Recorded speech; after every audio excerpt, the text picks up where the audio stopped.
வணக்கம் நண்பர்களே. கற்பது IAS வாயிலாக தங்களை மீண்டும் சந்திப்பதில் நான் மட்டற்ற மகிழ்ச்சி அடைகிறேன். கற்பது IAS மூலியமாக இன்று நாம் புவியியல் பாடத்தை காண்போம். ஜியோகிராஃபி, புவியியல்னா புவியை பற்றி படிக்கிறது தான், அதாவது பூமியை பற்றி படிக்கிறது புவியியல். ஜியோகிராஃபி அப்படின்னா எட்டிமாலஜி படி ஜியோகிராஃபி அப்படின்னு பிரிச்சுக்கணும். ஜியோனா புவி, அதாவது எர்த் அப்படின்னு அர்த்தம். கிராஃபி அப்படின்னா டிஸ்கிரிப்ஷன் ஆஃப் எர்த், அதாவது வரையறுத்தல். புவியின் வரைபடத்தை பத்தி கூறுறது தான் ஜியோகிராஃபி அப்படின்னு பொருள். சரி, ஜியோகிராஃபி த யூனிவர்ஸ் பத்தி, அதாவது பிரபஞ்சம் பத்தி பார்க்கறதுக்கு முன்னாடி ஜியோகிராஃபி பத்தி கொஞ்சம் டிட்பிட் பார்க்கலாம். ஜியோகிராஃபியோடைய ஃபாதர் யாருன்னா எரத்தோதீனிஸ், அதாவது வேர்ல்டு மேப் முத வேர்ல்டு மேப்பை கொண்டு வந்தது யாருன்னா அனாக்சிமாண்டர். முத இந்திய மேப்பை கொண்டு வந்தது ஐன்விலி. இந்திய மேப்பை உலக வரைபடத்துல பிரசன்ட் பண்ணது யாருன்னா தாலமி. சரி, யூனிவர்ஸ்னா பிரபஞ்சம். யூனிவர்ஸ் பத்தி, அதாவது யூனிவர்ஸ் பத்தி படிக்கிற படிப்பின் பெயர் காஸ்மாலஜின்னு சொல்லுவாங்க. காஸ்மோ அப்படின்னா யூனிவர்ஸ்னு அர்த்தம். லஜி அப்படின்னா ஸ்டடீஸ். யூனிவர்ஸ், அதுக்கப்புறம் கேலக்சி, அதுக்கப்புறம் ஸ்டார்ஸ். கேலக்சி உள்ள நிறைய ஸ்டார்ஸ் இருக்கும். ஒவ்வொரு ஸ்டாரையுமே சன் அப்படின்னு பாக்குறோம். ஏன்னா நம்ம புவியின் அருகாமையில, எர்த்தோட அருகாமையில இருக்கிற ஒரு நட்சத்திரம் எதுனா சூரியன் தான். பக்கத்துல இருக்கிற நட்சத்திரம் சூரியனுக்கு அடுத்து இருக்கிறது 8 கிரகம், 8 கோள்கள். 8 கோள்கள்ல கோல்டிலாக் ஜோன் அப்படின்னு எனப்படுற உயிர் வாழும் பகுதியா இருக்கிறது நம்மளுடைய எர்த், புவி. அந்த எர்த்துல ஆசியாவில் நம்ம இருக்கோம். ஆசியாவில் இந்தியாவில் தமிழகத்துல நம்ம வசிச்சுக்கிட்டு இருக்கோம். கற்பது IAS சப்ஸ்கிரைப் பண்ணாதவங்க சப்ஸ்கிரைப் பண்ணிருங்க. சப்ஸ்கிரைப் பக்கத்துல இருக்கிற பெல் பட்டனை, நோட்டிபிகேஷன் பெல் பட்டனை அமைக்கிறீங்க. உடனுக்குடன் அப்லோட் செய்யற வீடியோகள் அனைத்தும் உங்களுக்கு நோட்டிபிகேஷனா வரும். ஸோ அதுக்காக பெல் பட்டனை அமைக்கிறீங்க. சரி, புவியியல்ல யூனிவர்ஸ் பத்தி பார்க்க போறோம். யூனிவர்ஸ் பாத்தீங்கன்னா யூனிவர்ஸ்குள்ள எல்லாமே அடக்கி இருக்கும் அப்படின்னு சொல்றாங்க. Exist including all physical matters and energy, plus எல்லா கோள்களும், நட்சத்திரங்களும், அனைத்து அண்டங்கள், பிளஸ் இன்டர் கேலாக்டிக் ஸ்பேஸ், எல்லா கண்டென்ட்டுமே யூனிவர்ஸ் பிரபஞ்சத்துல தான் அடங்கி இருக்கு. நம்ம பிரபஞ்சத்தோடைய, நம்மளுடைய கேலக்சி, நம்மளுடைய பேரண்டத்தோடைய அருகாமையில் இருக்கிற கேலக்சிக்கு பேர் என்ன அப்படின்னா ஆண்ட்ரோமெடா. நம்ம கேலக்சிக்கு பேர் மில்கி வே, பால்வெளி அண்டம். நம்ம மில்கி வே பால்வெளி அண்டத்துல பாத்தீங்கன்னா 300 பில்லியன் நட்சத்திர கூட்டங்கள் இருக்கு. அந்த 300 மில்லியன் நட்சத்திர கூட்டத்துல ஒரே ஒரு நட்சத்திரம் தான் நம்மளுடைய சூரியன். அந்த சூரிய சுத்தி சூரிய குடும்பம் இருக்கு. 8 கோள்கள். அந்த 8ல ஒரு கிரகம் தான் நம்மளுடைய புவி. 1543ஆம் வருடம் கோப்பர்னிக்கஸ்ங்கிற ஒரு விஞ்ஞானி, ஒரு புவியியலாளர், அவரு தான் தடவையா சூரியன் தான் நடுவுல இருக்கு, மைய பகுதியில இருக்கு, யூனிவர்ஸ் கிடையாது, புவியும் கிடையாது, சூரியனை தான் நம்மளுடைய எர்த் சுத்தி வருது அப்படின்னு சொன்னார். கோப்பர்னிக்கஸ் சொன்னது ஹீலியோசென்ட்ரிக் அப்படின்னு சொல்லுவாங்க. ஹீலியோசென்ட்ரிக் மூவ்மெண்ட், அதாவது ஹீலியோனா சூரியன், சென்ட்ரிக் அப்படின்னா சூரியன் தான் மைய பகுதியில இருக்குது அப்படின்னு சொல்றாரு. கோப்பர்னிக்கஸ் சொன்ன ஹீலியோசென்ட்ரிக் தியரி கரெக்ட் தான். ஆனா யூனிவர்ஸுக்கும் சோலார் சிஸ்டத்துக்கும் எந்த சம்பந்தமுமே கிடையாதுன்னு சொல்லியிருப்பாரு. அதுக்கப்புறம் அதுக்கப்புறம் பின்னாளில் 1805ல ஹெர்சல்ங்கிற ஒரு இங்கிலாந்தை சேர்ந்த ஒரு விஞ்ஞானி டெலஸ்கோபிக் ஸ்டடீஸ் அப்படின்னு கொண்டு வந்திருப்பாரு. அதுக்கப்புறம் 1924ல எட்வின் ஹபிள்ங்கிற ஒரு விஞ்ஞானி பால்வெளி அண்டத்தை பத்தி சொல்லியிருப்பாரு, மில்கிவே பத்தி. மில்கிவே எத்தனை டைப்ஸ்ல இருக்கு அப்படிங்கறதெல்லாம் சொல்லியிருப்பாரு. அதுக்கு முன்னாடி evolution of universe, milky way types பாக்குறதுக்கு முன்னாடி எவல்யூஷன் பாத்திரலாம். எப்படி இந்த பிரபஞ்சம் ஒவ்வொரு ஸ்டேஜா கடந்து வந்திருக்கு அப்படின்னு பார்க்கலாம். ஸோ ஃபர்ஸ்ட் பாத்தீங்கன்னா பிக் பேங் தியரி ப்ரொபோஸ் பண்ணது ஜார்ஜ் லீ மேட்டர். இவர் தான் பிக் பேங் தியரி ப்ரொபோஸ் பண்ணியிருக்காரு. கிட்டத்தட்ட 13.8 பில்லியன் வருஷத்துக்கு முன்னாடி பிக் பேங் நடந்திருக்கு, அதாவது பெரு அண்ட வெடிப்பு நடந்திருக்கு. ஸோ அது மூலியமா தான் எல்லா கிரகங்கள், எல்லா கோள்கள், எல்லா நட்சத்திரங்கள், எல்லா வாயு மண்டலம் அனைத்துமே வந்து உருவாக்கப்பட்டது இந்த பெரு அண்ட வெடிப்புக்கு அப்புறம் தான். இந்த பெரு அண்ட வெடிப்பு வச்சு ஒரு ஒரு எக்ஸ்பெரிமெண்ட் போயிருக்கு. அந்த எக்ஸ்பெரிமெண்ட் வந்து எங்க நடந்துகிட்டு இருக்குன்னா செரன்ல நடந்துகிட்டு இருக்கு. செரன் எங்க இருக்கு? CREN எங்க இருக்குன்னா ஜெனீவா, சுவிட்சர்லாந்துல இருக்கு. CREN அப்படின்னா corporation for research and education networking அப்படின்னு அர்த்தம். ஸோ இந்த செரன்ல ப்ரொஃபசர் ஹிக் போசான் கடவுளின் துகள் காட்ஸ் பார்ட்டிகளை கண்டுபிடிச்சாரு லார்ஜ் ஹேட்ரான் கொலைட் மூலியமா. ஸோ அதனால அவருக்கு நோபல் பரிசு வழங்கப்பட்டது. அதுக்கு அடுத்து இருக்கிற தியரி வந்து பாத்தீங்கன்னா study state theory. Study state தியரியை வந்து ப்ரொபோஸ் பண்ணது யாருன்னா ஹெர்மன் பாண்டி, அதுக்கப்புறம் தாமஸ் கோல்ட், ஃப்ரெட் ஹோயல். இவங்க தான் வந்து ஸ்டடி ஸ்டேட் தியரியை வந்து டெவலப் பண்ணியிருக்கிறாங்க. ஸோ ஸ்டடி ஸ்டேட் தியரி என்ன சொல்லுதுன்னா இந்த பிரபஞ்சம் சேஞ்ச் ஆறதே கிடையாது, இதுக்கு தொடக்கமும் கிடையாது, முடிவும் கிடையாது. No beginning and ending. ஆதியும் அல்லாமல் அந்தமும் அல்லாமல் இருப்பதுதான் பிரபஞ்சம். அதுக்கு அடுத்து இருக்கிறது பல்சேட்டிங் தியரி. பல்சேட்டிங் தியரினா பல்சர் அப்படின்னா ரொம்ப வேகமா சுத்திக்கிட்டு இருக்கிற சக்கரம் அப்படின்னு அர்த்தம். பல்சேட்டிங் தியரி என்ன சொல்லுதுன்னா இந்த பிரபஞ்சம் எக்ஸ்பேண்ட் ஆயிட்டு இருக்கும், அதுக்கப்புறம் கான்ட்ராக்ட் ஆயிட்டு இருக்கும், அதாவது விரிவடைஞ்சிட்டு இருக்கும், அதுக்கப்புறம் சுருங்குதலும் செய்யும். ஸோ ரெண்டும் மாறி மாறி ஆல்டர்னேட்டிவா வந்துகிட்டு இருக்கிறது தான் வந்து பல்சேட்டிங்னு சொல்றாங்க. அட் பிரசன்ட் தற்சமயம் வந்து யூனிவர்ஸ் வந்து எக்ஸ்பேண்ட் ஆயிட்டு இருக்கு. இந்த பல்சேட்டிங் தியரியை வந்து சொன்னவர் யாருன்னா ப்ரொபோஸ் பண்ணது ஆலன் சாண்டேஜ். இவருக்கு பிக் பேங் தியரிலையும் வந்து பிலீவ் இருக்குன்னு சொல்றாங்க. ஸோ இந்த ஆல்டர்னேட்டிவ் ஸ்டேஜா எக்ஸ்பேண்டிங் பிளஸ் கான்ட்ராக்டிங் நடந்துட்டு இருக்கிறதுடைய ப்ராசஸிங் பேர் என்ன அப்படின்னா இம்ப்ளோஷன் அப்படின்னு சொல்றாங்க.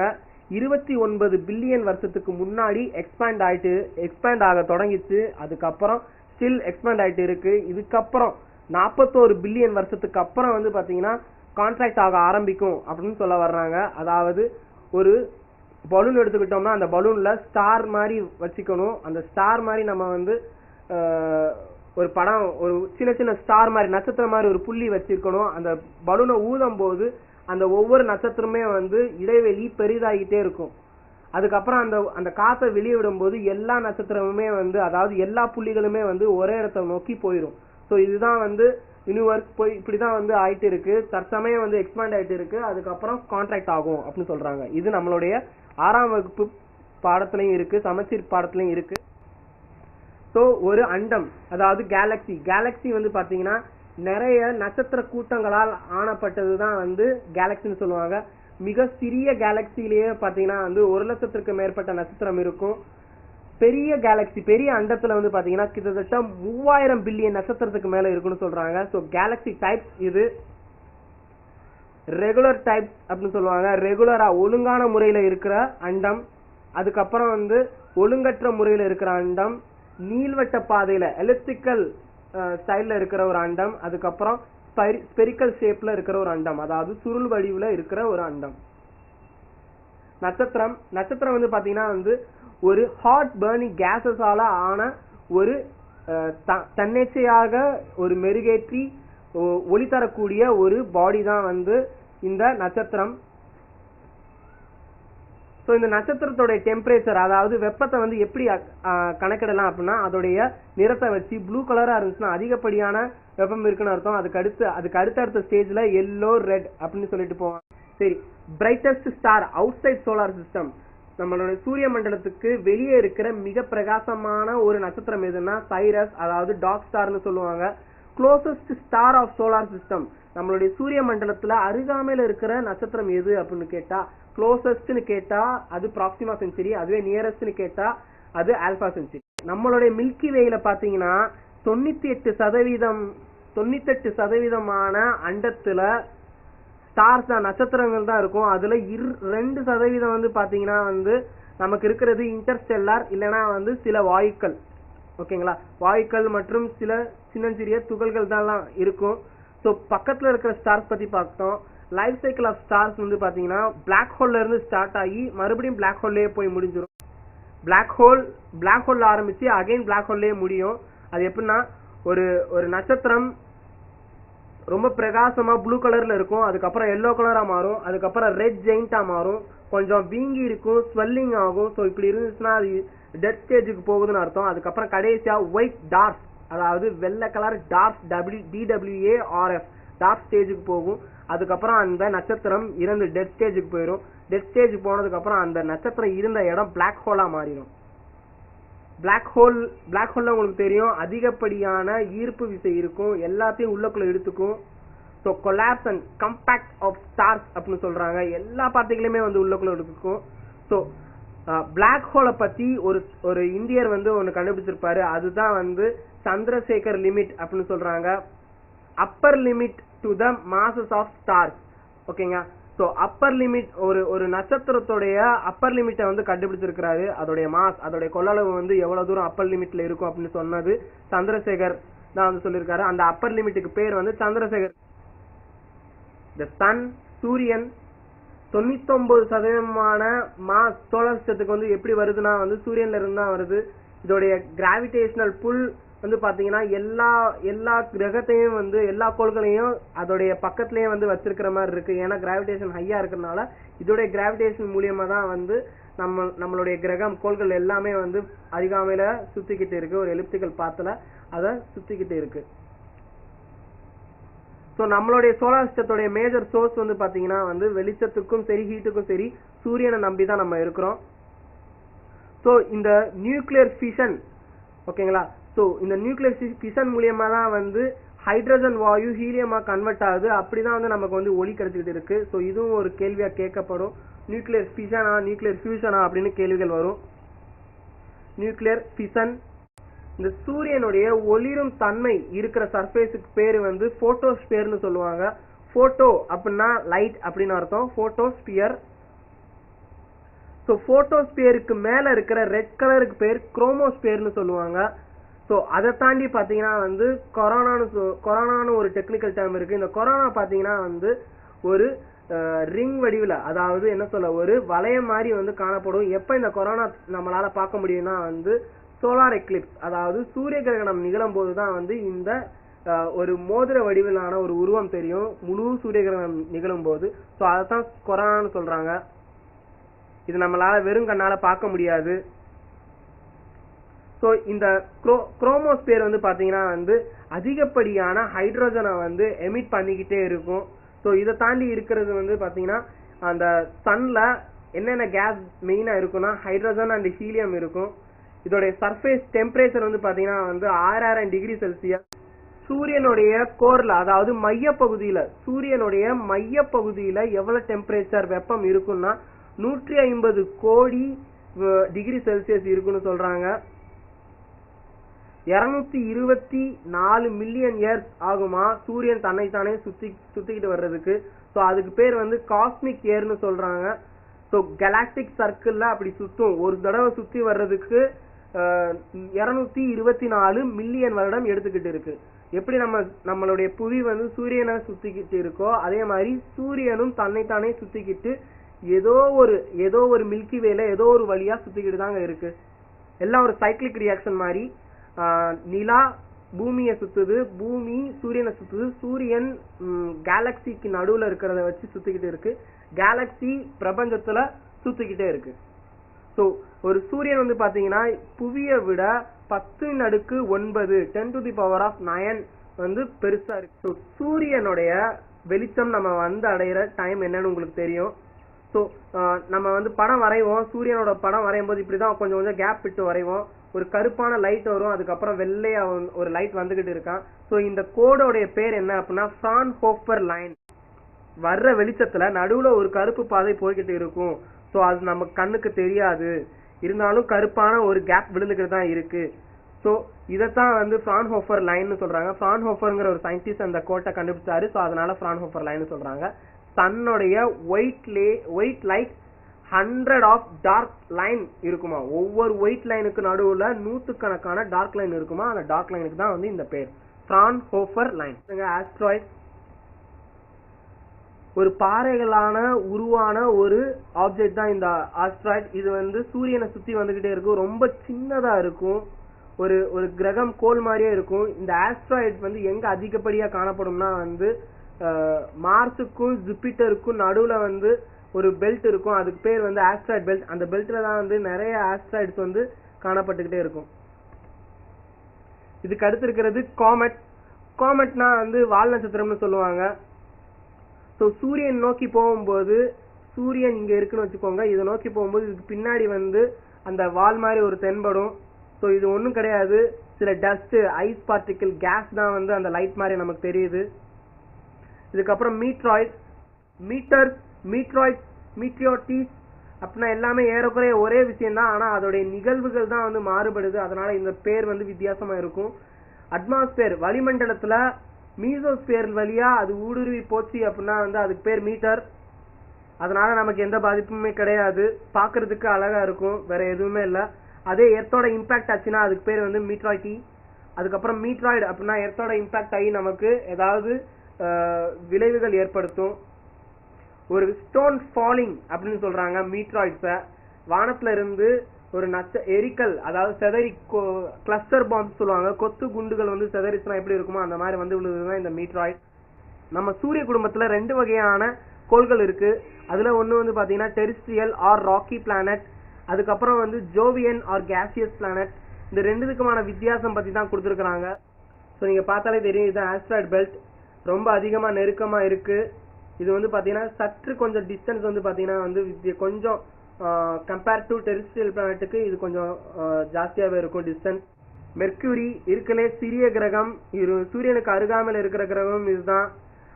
அதிக ஃபாஸ்டஸ்ட் ரெவல்யூஷன், அதாவது சூரியனை சுத்தி வர்றதுல ரொம்ப சீக்கிரமா சுத்தி வர்றது இதுதான் ஃபாஸ்டஸ்ட் ரெவல்யூஷன் பண்ணும் சன்னை. அதுக்கப்புறம் இதுக்கு வந்து துணைக்கோள் எதுவுமே கிடையாது. எர்த்தை விட, அதாவது புவியை விட பாதி அளவு இருக்கும், சிறியதா இருக்கும். வெள்ளின்னு சொல்லுவாங்க தமிழ்ல. வீனஸ் வந்து பாத்தீங்கன்னா மார்னிங் அண்ட் ஈவினிங்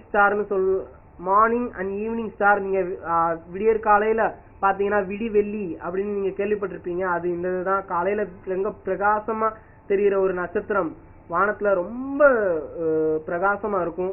ஸோ காலையில வந்து பாத்தீங்கன்னா வந்து ஈஸ்டர்ன் சைடு கிழக்குல உதிச்சு, ஈவினிங் வந்து வெஸ்ட்ல நம்ம எப்படி சூரியனோ அதே மாதிரி தான் வந்து இது போகும். இதோடைய அட்மாஸ்பியர், இதோடைய வளிமண்டலம் வந்து பாத்தீங்கன்னா வந்து நச்சுத்தன்மை மிக்க ஒரு வாயுக்களால ஆனதுன்னு சொல்றாங்க. அதுக்கப்புறம் இது வந்து கிழக்குல இருந்து மேற்கு நோக்கி இது சுத்திக்கிட்டு இருக்குமா. ரொம்ப வெப்பமான கிரகமும் இதுதான். அதுக்கப்புறம் எர்த்தோடைய ட்வின், அதாவது புவிய மாதிரியே இருக்கிற இன்னொரு கிரகம் அப்படின்னா வந்து இந்த மார்ஸ் நீங்க நினைக்க கூடாது, செவ்வாய் கிடையாது, வெள்ளி தான். நிறைய பேர் தப்பு பண்றது அந்த இடத்துல தான். எல்லாருமே எர்த்தோட ட்வின் அப்படின்னு கேட்டோம்னா நிறைய பேர் மார்ஸ் அடிப்பாங்க. மார்ஸ் கிடையாது, வீனஸ். இருக்கலே ரொம்ப மெதுவா ஸ்லோவஸ்ட் ரொட்டேஷன், தன்னைத்தானே சுத்திக்கிறதுல ரொம்ப மெதுவா இருக்கிறது இந்த வீனஸ் தான். ஸோ அதனாலதான் டயூர்னல் ரேஞ்ச் ஜாஸ்தி ஆகுது. டயூர்னல் ரேஞ்ச் ஜாஸ்தி ஆகிறதுனாலதான் இந்த வீனஸ் வந்து அதிக உஷ்ணமான கிரகம்னு பேர் வாங்கியிருக்கு. ஸ்லோவஸ்ட் ரொட்டேஷன்னாலதான் வந்து இது ஹாட்டஸ்ட் பிளானட் அப்படின்னு கருதப்படுது. மார்ஸ் நெக்ஸ்ட் பார்க்க போறது மார்ஸுக்கு வந்து ரெட் பிளானட்னு சொல்லுவாங்க. ஏன்னா வந்து ஏன் இதுக்கு சிவப்பு நிறத்துல இருக்கு அப்படின்னா ஃபெரஸ் கண்டன், அதாவது அயன் ஜாஸ்தியா இருக்கு இந்த கிரகத்துல, இந்த கோள்ல. அதனாலதான் வந்து இதுக்கு ரெட் பிளானட்னு ஒரு பேர். இதோடைய அட்மாஸ்பியர், வளிமண்டலம் பாத்தீங்கன்னா வந்து நைட்ரஜன், ஏர்கான் கம்ப்ரஸ் ஆகி ரெண்டும் இணைஞ்சு இருக்கு. இதுக்கு வந்து பாத்தீங்கன்னா வந்து 4 சீசன் இருக்கு. ஒரு நம்மளுடைய புவியை போலயே வந்து 4 பருவங்கள் மாறி மாறி வந்துகிட்டு இருக்கு. இதோடைய இந்த மார்ஸ்ல வந்து ஒரு மிகப்பெரிய ஒரு வால்கனோ இருக்கு. அந்த வால்கனோக்கு பேர் வந்து நிக்ஸ் ஒலிம்பியா மவுண்டைன் சொல்றாங்க. நம்மளுடைய மவுண்ட் எவரெஸ்ட், அதாவது இமயமலை சிகரம் விட 3 மடங்கு இது வந்து உயரமானதான். இதுக்கு வந்து 2 துணைக்கோள் இருக்கு. அது வந்து பாத்தீங்கன்னா ஒன்னு போபோஸ், இன்னொன்னு வந்து டைமோஸ். டைமோஸ் தான் இருக்கலே நம்மளுடைய சூரிய மண்டலத்திலே ரொம்ப மிகச்சிறிய துணைக்கோள் இந்த டைமோஸ் தான். அப்புறம் ஜூபிட்டர் உங்களுக்கு தெரியும், வாயுக்கோளுடைய முதல் கோள் இந்த ஜூபிட்டர் தான், அதாவது ஜோவியன் பிளானட். இருக்கலே வந்து மிகப்பெரிய கோளும் வந்து இந்த ஜூபிட்டர் தான். எந்த அளவுக்கு இது பெருசு அப்படின்னா சூரிய மண்டலத்துல இருக்கிற எல்லா ஆஸ்ட்ராய்டு, சேட்டலைட், பிளானட் எல்லாத்தையும் சேர்த்து அதுக்குள்ள வச்சிடலாமா. வியாழன் கோளுக்கு ஒரு யூனிக்னஸ் இருக்கு. It gives more energy. அதிகமான வெப்பம் வந்து சூரியன்ல இருந்து வாங்குறத விட இது வந்து ரிஃப்ளெக்ட் பண்ணிக்கிட்டு தான் இருக்கு. ஸோ அதிகமான வெப்பத்தை கொடுத்துக்கிட்டு தான் இருக்கான். ஏன்னா அதோடைய கோளுக்கு இன்சைட்ல உள்ள வந்து அதிகமான வெப்பம் இருக்குன்னு சொல்றாங்க. இதுதான் வந்து அதிகமான துணைக்கோள் கொண்ட ஒரு கோள், ஒரு கிரகம். 63 துணைக்கோள் இருக்கு. இதுலயே இருக்கலே ரொம்ப பெருசு என்ன அப்படின்னா வந்து கைன்மேட்னு சொல்றாங்க. சோலார் சிஸ்டத்திலே ரொம்ப பெரியது கைன்மேட். கேள்வி வரும் கைன்மேட் பிக்கஸ்ட் சேட்டலைட். இதுக்கப்புறம் பாத்தீங்கன்னா வந்து ஸ்மாலஸ்ட் சேட்டலைட் இன் சோலார் சிஸ்டம் வந்து டைமோஸ், மார்ஸோடது. இதுல யூரோப்பா, கலிஸ்டோ, கைன்மேட் இந்த எல்லாத்தையுமே கலிலியான் மூன் அப்படின்னு சொல்றாங்க. அதுக்கு அடுத்து சனி கிரகம், இரண்டாவது மிகப்பெரிய கிரகம். இதுல 7 ரிங் இருக்கு, 7 வளையங்கள் இருக்கு. எல்லாரும் நினைப்போம் 3 வளையங்கள் தான் இருக்குன்னு நினைப்போம். 7 வளையங்கள் இருக்கு. 800 புவிய உள்ளக்குள்ள வந்து வச்சிடலாம். அதாவது புவி மாதிரி ஒரு 800 புவிக்கோளை வந்து உள்ளக்குள்ள வச்சிடலாம்னு சொல்றாங்க. லீஸ்ட் டென்சிட்டி ரொம்ப ரொம்ப கம்மியான அடர்த்தி கொண்ட ஒரு கிரகம் இதுதான். 30 மடங்கு குறைவான டென்சிட்டியா இருக்கு. 62 துணைக்கோள்கள் கொண்ட ஒரு மிகப்பெரிய கிரகம். அந்த கிரகத்துல மிகப்பெரிய துணைக்கோள் எதுனா டைட்டன் வாட்ச் ஞாபகம் வச்சுக்கோங்க. டைட்டன் வாட்ச்ல வந்து 7:30 டைம் காமிக்கும். சனினா 7:30 நம்ம வச்சுக்குவோம். ஸோ டைட்டன் தான் இருக்கலையே மிகப்பெரியது. உயிர் இருக்க வாய்ப்புகள் உள்ள ஒரு துணைக்கோள்னு கருதப்படுது. எர்த் மாதிரியே புவி போலவே வந்து இதுக்கும் வந்து வளிமண்டலம் இருக்கான், அட்மாஸ்பியர் இருக்கு. அப்புறம் யுரேனஸ் தான் வந்து இருக்கலே கொஞ்சம் யூனிக்கானது. இதோடைய ஆக்சிஸ் பாத்தீங்கன்னா வந்து 98 டிகிரி வந்து சாய்வா இருக்கு. ஸோ இது வந்து உருளும் கிரகம் அப்படின்னு ஒரு பேர் இருக்கு. அதாவது நார்த் டு சவுத் இது வந்து சுத்திக்கிட்டு இருக்கும். இந்த யுரேனஸுக்கும் வந்து 9 வளையங்கள் இருக்கு. இதுக்கு வந்து 27 சேட்டலைட் துணைக்கோள் இருக்கு. அந்த துணைக்கோள்ல வந்து மிராண்டா, இதுக்கு இன்னொரு பேர் இருக்கு. அது என்னன்னா வந்து கிரீன் பிளானட், அதாவது பச்சை கோள் அப்படின்னு ஒரு பேர் இருக்கு. அதுக்கு அடுத்து இருக்கிறது நெப்டியூன் தான் இருக்கலே கடைசி கிரகம் மற்றும் ரொம்ப கோல்டஸ்ட் பிளானட். அதிகமான இருட்டு ஜாஸ்தியா இருக்கிற ஒரு பிளானட்னு சொல்றாங்க. இதுலயும் வந்து 5 மிகப்பெரிய பிளாட் ரிங்ஸ் இருக்கான். கிரீன் ஸ்டார்ஸ் வந்து அப்பேர் ஆகும். And Triton and Nereid satellite. So 2 satellite வந்து இதுக்கு இருக்கு. இதுதான் இருக்கலே வந்து ஸ்லோயஸ்ட் ரெவல்யூஷன். ஏன்னா ரொம்ப தூரமா இருக்கிறதுனால ஸ்லோயஸ்ட் ரெவல்யூஷனா இருக்கு. சூரியனை சுத்தி வர்றதுல ரொம்ப மெதுவா வர்ற ஒரு கிரகம் இதுதான். Tilt axis of all planet, அதாவது ஒரு கோள் எத்தனை டிகிரி சாஞ்சு இருக்குன்னு சொல்றாங்க. நம்மளுடைய எர்த் அதாவது புவி வந்து 23 டிகிரி வந்து சாஞ்சு இருக்குன்னு நமக்கு தெரியும். அதே மாதிரி மற்ற கிரகங்கள் சாஞ்சிருக்கிறது. இதுல ரொம்ப கம்மியா சாஞ்சிருக்கிறது வந்து பாத்தீங்கன்னா வந்து மெர்க்யூரி, புதன் தான் ரொம்ப அளவுல கம்மியா வந்து சாஞ்சிருக்கு. அதுக்கப்புறம் வந்து பாத்தீங்கன்னா வந்து வெறும் 3% 3 டிகிரி தான் வந்து சாஞ்சிருக்கு. ஜூபிட்டர்.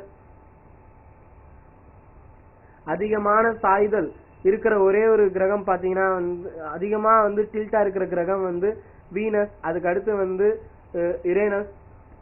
நம்மளுடைய சூரிய குடும்பத்துல மொத்தம் 5 குட்டைக்கோள் இருக்கு, அதாவது டார்க் பிளானட் இருக்கு. ரெகனைஸ் பண்ணப்பட்ட 5 டார்க் பிளானட் இருக்கு. இதுல உங்களுக்கு தெரியும் புளூட்டோ வந்து 1930 வந்து ஒரு கிரகமா கண்டுபிடிக்கப்பட்டது. அதுக்கப்புறம் ஆகஸ்ட் மாசம் 24ஆம் தேதி 2006 வந்து இதோடைய கிரக அந்தஸ்தை வந்து இழந்துருச்சு. 24ஆம் தேதி ஆகஸ்ட் 24, 2016 இன்டர்நேஷனல் அஸ்ட்ரானமிக் யூனியன் வந்து Pluto is not a planet, it considered as a dark planet அப்படின்னு சொல்லியிருக்கிறாங்க. ஸோ புளூட்டோவை தொடர்ந்து வந்து பாத்தீங்கன்னா வந்து சிரஸ் வந்து ஹபிள் டெலஸ்கோப் மூலியமா காணப்பட்ட ஒரு டார்க் பிளானட். அதுக்கப்புறம் ஹியூமியா அப்படின்னு ஒரு டார்க் பிளானட் இருக்கு. எரிஸ் வந்து ஹபிள் டெலஸ்கோப் மூலியமா பார்த்து மேக்ங்கிற ஒரு கிரகம். இதுவும் வந்து ஆர்டிஸ்ட் அப்படிங்கிற கான்செப்ஷன்ல வந்து பார்த்திருக்காங்க. 2 இது வந்து ஆர்டிஸ்ட் கான்செப்ஷன்ல வந்து இருக்குது. 2 இது வந்து ஹபிள் டெலஸ்கோப் மூலியமா பார்த்திருக்கோம். இது நமக்கு வந்து 1930 நம்ம காணப்படுற ஒரு கிரகம். 2006 கிரக அந்தஸ்து இழந்துச்சு. பிக்கெஸ்ட் பிளானட் எதுன்னு உங்களுக்கு தெரியும், ஜூபிட்டர். பிக்கெஸ்ட் சேட்டலைட் கைன்மேட், ஜூபிட்டர்ல இருக்கிற கைன்மேட். ப்ளூ பிளானட் நம்மளுடைய எர்த் புவி. Green planet Uranus. Brightest planet evening star, morning ஸ்டார்னு சொல்லுவாங்க, ரெண்டுமே வந்து வீனஸ். கோல்டஸ்ட் பிளானட் நெப்டியூன், எர்த்தோட ட்வின் அப்படின்னா வந்து Venus. Farthest planet from sun, அதாவது ரொம்ப தொலைவில் இருக்கிற ஒரு பிளானட் சூரியன்ல இருந்து அப்படின்னா வந்து அதுவும் Neptune. Planet with maximum number of satellite வந்து ஜூபிட்டர், 63 சேட்டலைட் இருக்கு. ஸ்மாலஸ்ட் சேட்டலைட் வந்து டைமோஸ், வீனஸ்ல இருக்கிற சேட்டலைட். வீனஸுக்கு 2 சேட்டலைட் இருக்கு, Deimos and Phobos. Only satellite with an atmosphere like earth, இதுதான் சொல்லியிருந்தேன் உங்களுக்கு. டைட்டன் 7 சனி கிரகத்துல இருக்கிற ஒரு துணைக்கோள் தான் வந்து இந்த கிரகம். இதுக்கு வந்து வளிமண்டலம் இருக்கு. ஃபாஸ்டஸ்ட் ரொட்டேஷன், ரொம்ப வேகமா வந்து ரொட்டேட் ஆகிறது வந்து Jupiter. Fastest revolution Mercury. Slowest revolution Neptune. Slowest rotation Venus. Smallest planet Mercury. Brightest star outside solar system Sirius. அதே வந்து closest solar system Proxima Centauri. அப்புறம் இந்த எர்த்த புவி பத்தி பார்க்கலாம். ஜியோடெசி அப்படிங்கிறது தான் வந்து சயின்ஸ் டீல் வித் எர்த்தோடைய சைஸும் ஷேப்பை பத்தி மெஷர் பண்றதுடைய ஸ்டடிஸ் பேர் ஜியோடெசி. ஜியோனா உங்களுக்கு ஆல்ரெடியே சொல்லியிருக்கேன், புவின்னு அர்த்தம். ஸோ புவி வந்து சுத்துறதுனால, அதாவது ரொட்டேட் ஆகிறதுனால சென்ட்ரிஃபியூகல் ஃபோர்ஸ் வந்து கிரியேட் ஆகுது. ஸோ கிராவிடேஷன் வந்து பார்த்தீங்கன்னா வந்து புவியோடைய ஈக்குவேட்டர்ல இருந்து அதோடைய போல் வரைக்கும் மாறிக்கிட்டே இருக்கும்.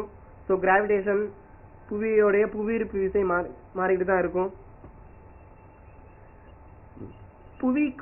புவி எந்த ஷேப்ல இருக்கு அப்படின்னு கேட்டாங்கன்னா வந்து ஜியாய்டு ஷேப், ஜிஓஐடி, ஜியாய்டு ஷேப். வேற எந்த ஷேப்புமே கிடையாது. ஜியாய்டுனா ஒன்றும் கிடையாது. ஆரஞ்சு பழம் மாதிரி இல்லைன்னா பூசணிக்காய் மாதிரி நடுவுல, அதாவது ஈக்குவேட்டர்ல பூமத்திய ரேகையில வந்து பல்ஜா இருக்கும். மேல போல்ல, அதாவது துருவ பகுதியில வந்து பிளாட்டா இருக்கும். ஓகேங்களா? ஸோ இதுதான் வந்து ஜியாய்டு ஷேப். ஸோ இதுக்கு அடுத்து இருக்கிறது structure of earth. Internal structure வந்து பாத்தீங்கன்னா வந்து 3 லேயரா பிரிக்கலாம். Crust, mantle, core. புவி ஓடு, புவி கவசம், புவி கருவம் அப்படின்னு சொல்லுவாங்க தமிழ்ல. கிரஸ்ட் வந்து பாத்தீங்கன்னா வந்து மேல இருக்கும். அதுக்கு அடுத்து வந்து பாத்தீங்கன்னா மேன்டைல் நடுவுல இருக்கிறது. கோர்ல 2ஆ பிரிக்கிறாங்க. ஒன்னு அவுட்டர் கோர், அதுக்கப்புறம் இன்னர். புவி ஓடு ஒன்னு இருக்கும். புவி ஓட்டையே வந்து, அதாவது கிரஸ்ட வந்து 2ஆ பிரிப்பாங்க. Upper crust, lower crust, upper crust, lower கிரஸ்ட்னு பிரிப்பாங்க. இந்த அப்பர் கிரஸ்டுக்கும் லோயர் கிரஸ்டுக்கும் நடுவுல இருக்கிற ஒரு டிஸ்கண்டினியூட்டி பேரு கொனார்டு டிஸ்கண்டினியூட்டி. ஸோ அதுக்கப்புறம் வந்து கிரஸ்டுக்கும் மேன்டைலுக்கும் நடுவுல ஒரு டிஸ்கண்டினியூ இருக்கும். அந்த டிஸ்கண்டினியூட்டி பேரு வந்து மொஹோரோவிக் டிஸ்கண்டினியூட்டி. அதுக்கப்புறம் மேன்டைல்லையும் வந்து அப்பர் மேன்டைல், லோயர் மேன்டைல்னு சொல்லுவாங்க. அந்த அப்பர் மேன்டைலுக்கும் லோயர் மேன்டைலுக்கும் நடுவுல இருக்கிற டிஸ்கண்டினியூட்டி பேர் வந்து ரெபிட்டி டிஸ்கண்டினியூட்டி. மேன்டைலுக்கும் கோருக்கும் நடுவுல இருக்கிற டிஸ்கண்டினியூட்டி பேரு Wiechert Gutenberg discontinuity. Plus outer கோருக்கும் இன்னர் கோருக்கும் நடுவுல இருக்கிற டிஸ்கண்டினியூட்டி பேர் வந்து லெஹ்மன் டிஸ்கண்டினியூட்டி. ஸோ கோர்ல இருக்கிற எந்த மினரல்ஸ் வந்து கோர்ல ஜாஸ்தியா இருக்குன்னா வந்து நிக்கல் அண்ட் ஃபெரஸ் ஜாஸ்தியா இருக்கும். ஷார்ட்கட்டா நைஃப் அப்படின்னு சொல்லுவாங்க. கத்தியில வந்து துருபிடிக்கும். ஸோ கத்தி வந்து இரும்பா இருக்கும், துருபிடிக்கும். நிக்கல். ஸோ நிக்கல் வந்து காந்தம் வந்து ஜாஸ்தியா இருக்கிறது. புவிக்கு நடுவுல காந்தம் இருக்கும்னு உங்களுக்கு தெரியும். ஸோ காந்த பகுதி இருக்கிறதுனால நிக்கல். பிளஸ் வந்து அயன் கண்டென்ட் ஜாஸ்தியா இருக்கும், ஃபெரஸ். அதே மாதிரி புவியோட கவசம் மேன்டைல்ல வந்து பாத்தீங்கன்னா வந்து சைமா இருக்கும்.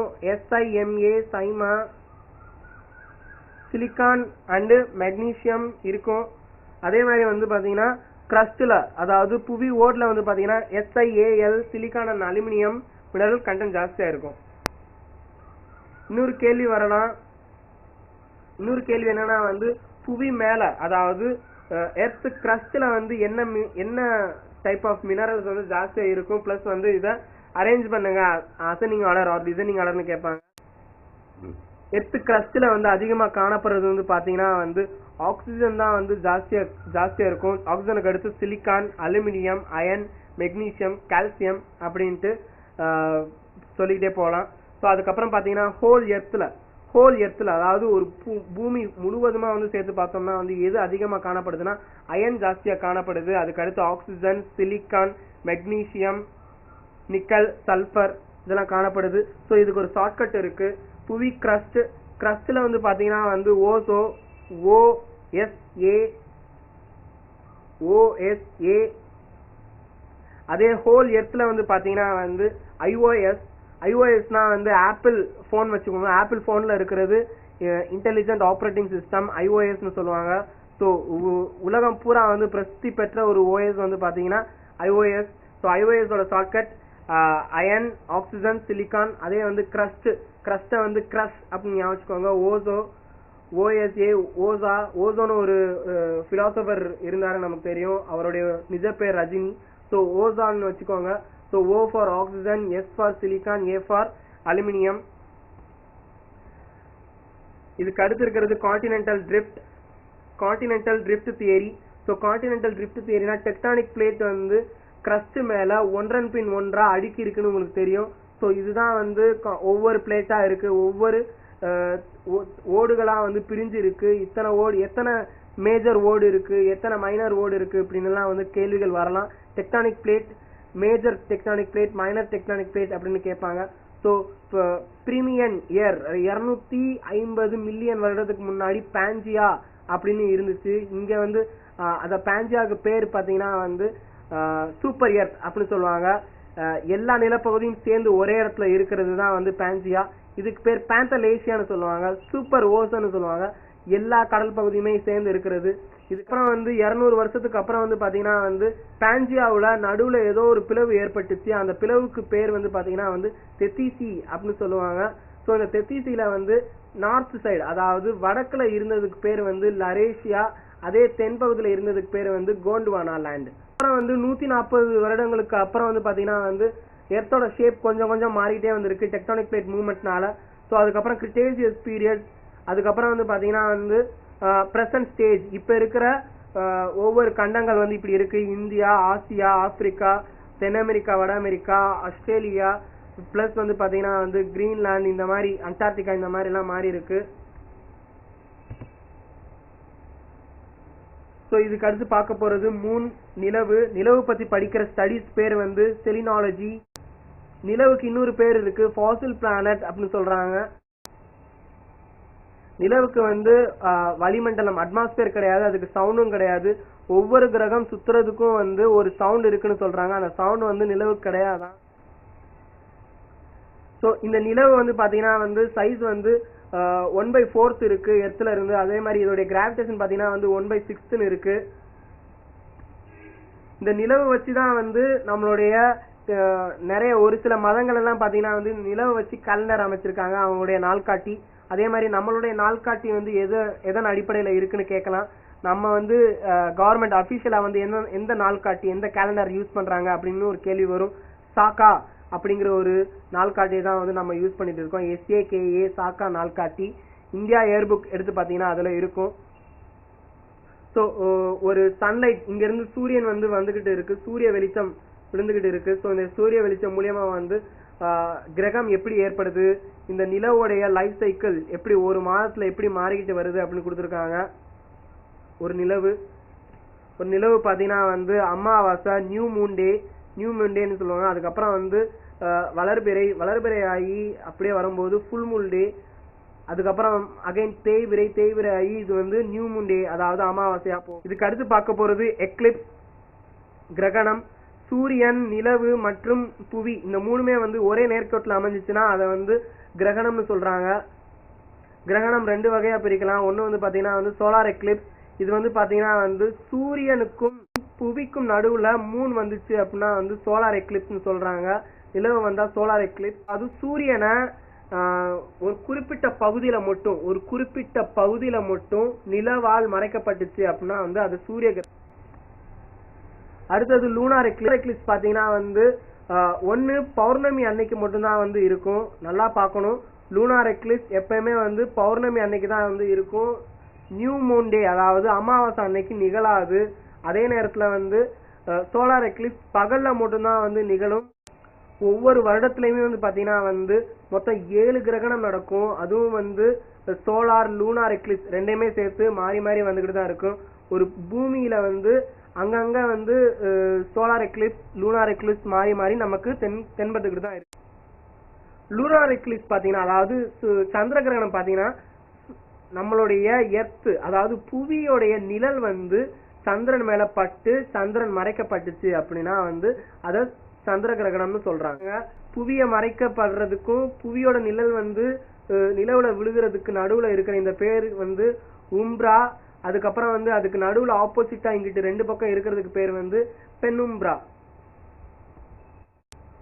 இதுக்கு அடுத்து இருக்கிற இம்பார்ட்டன்டானது அப்போஜி பெரிஜி. அப்போஜினா ஒண்ணும் கிடையாது, ஃபாஸ்டஸ்ட், தூரமா இருக்கிற ஒரு பகுதி. அதே மாதிரி பெரிஜி அப்படின்னா வந்து ரொம்ப பக்கத்துல இருக்கிற ஒரு பகுதி. இதுக்கு வந்து சென்னை பாஷையில சொல்லுவாங்க அப்போஜினா வந்து அப்பாலே இருக்கிறது, பெரிஜினா வந்து பக்கத்துல இருக்கிறது அப்படின்னு ஒரு ஷார்ட்கட் ஞாபகம் வச்சுக்கோங்க. ஸோ புவிக்கும் எர்த்துக்கும் வந்து இருக்கிற நீண்ட தூரத்தை வந்து அப்போஜின்னு சொல்லுவாங்க. அதே வந்து புவிக்கும் நிலவுக்கும் நடுவுல இருக்கிற குறுகிய தூரத்தை வந்து பெரிஜின்னு சொல்லுவாங்க. அதுவே வந்து சூரியனுக்கு நம்ம சொல்லணும்னா வந்து அப்ஹீலியன் பெரிஹீலியன் அப்படின்னு சொல்லுவாங்க. ஸோ பெரிஹீலியன் நிகழ்வு எப்ப நடக்கும் அப்படின்னா வந்து ஜான்வரியில நடக்கும். 147 மில்லியன் கிலோமீட்டர் தூரம் கொண்டதா அப்ப வந்து சூரியன் அமைஞ்சிருக்கும். அதே மாதிரி வந்து அப்ஹீலியன் அப்பால ஃபார்தஸ்ட் டிஸ்டன்ஸ் வந்து எப்ப நடக்கும் அப்படின்னா வந்து 4th ஜூலை மாசம் வரப்போகுது. அப்ஹீலியன் வரப்போகுதுன்னு அர்த்தம். நமக்கு ஆகஸ்ட் 6ஆம் தேதி குரூப் 2 தேர்வு.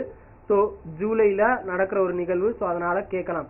அப்ஹீலியன் வந்து ஜூலை 4ஆம் தேதி இருக்கும். இதோட டிஸ்டன்ஸ் வந்து 152 மில்லியன் கிலோமீட்டரா அமைஞ்சிருக்கும். அட்சரேகை மற்றும் தீர்க்க ரேகை. ஸோ லாட்டிடியூட் லாங்கிடியூட் வச்சுதான் வந்து டிஸ்டன்ஸ் டைம் இதெல்லாம் நம்ம பார்த்துக்கிட்டு இருக்கிறோம். ஸோ அதை பத்தி இதுதான் கேள்வியா வரும். எது வச்சு லாட்டிடியூட் வச்சு டிஸ்டன்ஸ் கண்டுபிடிக்கிறோமா இல்லைன்னா வந்து லாங்கிடியூட் வச்சு டிஸ்டன்ஸ் கண்டுபிடிக்கிறோமா அப்படின்னு கேட்பாங்க. ஸோ லாட்டிடியூட் வந்து பாத்தீங்கன்னா வந்து எர்த்ல வந்து ஒரு கோடா வந்து போட்டு வச்சிருப்பாங்க. டிஃபரண்ட் சைஸ்ல இருக்கும் சர்க்கிள்.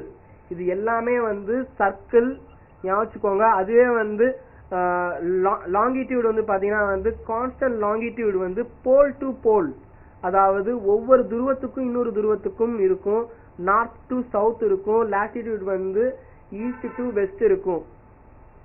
ஸோ லாட்டிடியூட்ல ரொம்ப நீளமானது வந்து பாத்தீங்கன்னா வந்து ஈக்குவேட்டர் பூமத்திய ரேகை. ஸோ பூமத்திய ரேகையை வந்து 0ன்னு எடுத்துக்கிறாங்க. அதே மாதிரி வந்து போல்ஸ்ல இருக்கிறதுக்கு வந்து பேர் வந்து 90 டிகிரி நார்த் 90 டிகிரி சவுத் அப்படின்னு வச்சுக்குவாங்க. இது எல்லாமே பேரலல் லைன்ஸ் லாட்டிடியூட் எல்லாமே. அதே நேரத்துல வந்து இந்த லாங்கிடியூட் பாத்தீங்கன்னா வந்து செமி சர்க்கிள். ஈக்குவேட்டர் வந்து பாத்தீங்கன்னா வந்து circle divide like any circle into 360 degree 360 கோணத்துல இருக்கும். ஸோ லாங்கிடியூட்ல மெரிடியன் சொல்லுவாங்க. கிரீன்விச் மெரிடியன் உங்களுக்கு தெரியும்னு நினைக்கிறேன். எல்லா மெரிடியனுமே வந்து கண்டிப்பா ஈக்குவேட்டரை கிராஸ் பண்ணும். பூமியத்தை ரேகை அப்படின்னு வச்சுக்கோங்க. ஸோ எல்லா லாங்கிடியூடுமே வந்து ஈக்குவேட்டரை கிராஸ் பண்ணி தான் போகும். இது நமக்கு தெரிந்தது. ஸோ இதுதான் லாங்கிடியூட் ஈக்குவேட்டர்னு வச்சுக்கோங்க. So equator 0 degree. ஸோ 0 டிகிரியை வந்து எல்லாமே வந்து கிராஸ் பண்ணிட்டு தான் போயிட்டு தான் இருக்கு. ஸோ அதில் குறிப்பிட்டது வந்து prime meridian or Greenwich meridian. So equator பூமத்திய ரேகை. ஸோ அதுக்கு அடுத்து இருக்கிறது வந்து tropic of cancer, tropic of Capricorn, கடகரேகை, மகர ரேகை. ஸோ எர்த் புவி வந்து பாத்தீங்கன்னா வந்து 23 டிகிரி செல்சியஸ் வந்து சாஞ்சு இருக்கு, டில்ட்டா இருக்கு. ஸோ சொலிஸ்டிஸ் வந்து 2 தடவை வரும். சொலிஸ்டிஸ் வந்து பாத்தீங்கன்னா வந்து ஈக்குவேட்டர் பூமத்திய ரேகையை வச்சு நார்த் சவுத் வச்சு தான் வந்து சொலிஸ்டிஸ் வந்து சொல்லிட்டு இருக்கிறாங்க. ஸோ இதுல சம்மர் சொலிஸ்டிஸ் வின்டர் சொலிஸ்டிஸ் அப்படின்னு 2 வகை இருக்கு. சம்மர் சொலிஸ்டிஸ் பாத்தீங்கன்னா வந்து ஜூன் 20 மற்றும் 21ல வரும். ஸோ அதுக்கப்புறம் வந்து வின்டர் சொலிஸ்டிஸ் டிசம்பர் 21 மற்றும் 22ல வருது. ஸோ சம்மர் சொலிஸ்டிஸ் வந்து பாத்தீங்கன்னா வந்து நார்த்தன் ஹெமிஸ்பியர், அதாவது ஒரு புவி இருக்கு அப்படின்னு வச்சுக்கோங்க, பூமத்திய ரேகை. ஸோ இதுல வந்து tropic of cancer, tropic of capricorn இருக்கும். ஸோ இங்கதான் வந்து பாத்தீங்கன்னா வந்து ஜூன் 20 சம்மர் சொலிஸ்டிஸ் வரும், சம்மர். அதுக்கப்புறம் வின்டர் சொலிஸ்டிஸ் வந்து இங்கதான் கீழே வரும். ஸோ டிசம்பர் 21ல வந்து இந்த இடத்துல வந்து உங்களுக்கு சூரியன் இருக்கும். ஸோ அதனால வந்து பாத்தீங்கன்னா வின்டர்னு நம்ம இந்தியாவில வந்து இந்தியா இங்க இருக்குன்னு வச்சுக்கோங்க. இந்தியா கேன்சர் மேலதான் வந்து இந்தியா இருக்கு. ஸோ டிசம்பர் 21ஆம் தேதி வந்து பாத்தீங்கன்னா இந்தியாவுக்கு குளிர்காலம். ஸோ அதனால வந்து ஷார்டஸ்ட் டேயா இருக்கும் நார்த்தன் ஹெமிஸ்பியர்ல. நம்ம எல்லாமே வந்து வடக்கு பகுதியில தான் இருக்கிறோம். வட துருவத்தை நோக்கி தான் வந்து நம்ம இந்தியாவே இருக்கு. ஸோ அதனால ஷார்டஸ்ட் டேயா இருக்கும். அதே நேரத்துல லாங்கஸ்ட் டே எங்க அப்படின்னா வந்து ஏன்னா சூரியனுடைய பகுதி இங்க இருக்கிறதுனால லாங்கஸ்ட் டேயா இங்க இருக்கும். ஓகேங்களா, அதிகமான நாள் பகுதி இங்க இருக்கும். அதே நேரத்துல வந்து சம்மர் சொலிஸ்டிஸ் வரும்போது வந்து பாத்தீங்கன்னா வந்து சூரியன் வந்து இங்க இருக்கும், டிராபிக் ஆஃப் கேன்சர்ல இருக்கும். ஸோ அதனால வந்து லாங்கஸ்ட் டே நார்த்ல வந்து லாங்கஸ்ட் டேயா இருக்கும், சவுத்ல வந்து ஷார்டஸ்டா இருக்கும். ஓகேங்களா, ஸோ இதே வந்து எப்படி வேணா மாறி வந்து கேட்கலாம். கேள்வி எப்படி வேணா கேட்கலாம். ஷார்டஸ்ட் நைட் எது, ஷார்டஸ்ட் டே எது, லாங்கஸ்ட் டே எது, லாங்கஸ்ட் நைட் எதுன்னு கேட்கலாம். அதே நேரத்துல ஈக்குவல் டே அண்ட் நைட் அப்படின்னு கேட்கலாம், அதுவும் ஒரு கேள்வியா வரும். ஸோ அது என்னன்னா வந்து பூமத்திய ரேகையில வந்து சூரியன் நிலைப்பாட்டோட நின்னுச்சுன்னா வந்து அது ஈக்குவல் டே அண்ட் நைட் அப்படின்னு சொல்லுவாங்க. ஸோ அதுக்கு பேர் வந்து ஈக்வினாஸ். இது வந்து பாத்தீங்கன்னா வந்து 2 நாள் இருக்கும், ஒவ்வொரு வருடத்துக்கும் 2 நாள் வந்துகிட்டு இருக்கும். Equal day and night through out the world, உலகம் முழுவதும் வந்து பாத்தீங்கன்னா வந்து சமமான நாள் மற்றும் இரவா இருக்கும், இரவு பகுதி இருக்கும். மார்ச் 21 மற்றும் 23 தான் வந்து ஈக்குவல் டே அண்ட் நைட்னு சொல்றாங்க. ஸோ வெர்டிக்கல் ஈக்வனஸ் அப்படின்னு வெர்டிக்கல் ஈக்வனஸ் வந்து மார்ச் 21 வரும், நார்த்தன் ஹெமிஸ்பியர்ல வந்து இருக்கும். அதே நேரத்துல வந்து அட்டும்னல் ஈக்வனஸ், அதே மாதிரி அட்டும்னல் ஈக்வனஸ் வந்து பாத்தீங்கன்னா செப்டம்பர் 23 நடக்கும். ஸோ இந்த வெர்டிக்கல் ஈக்வனஸ்க்கு பேர் வந்து ஸ்ப்ரிங் ஈக்வனஸ்னு நார்த்தன் ஹெமிஸ்பியர்ல சொல்லுவாங்க. சதர்ன் ஹெமிஸ்பியர்ல வந்து உங்களுக்கு ஆட்டம்னு சொல்லுவாங்க. இது வந்து சூரியனை இப்படி சுத்தி வந்துகிட்டு இருக்கு.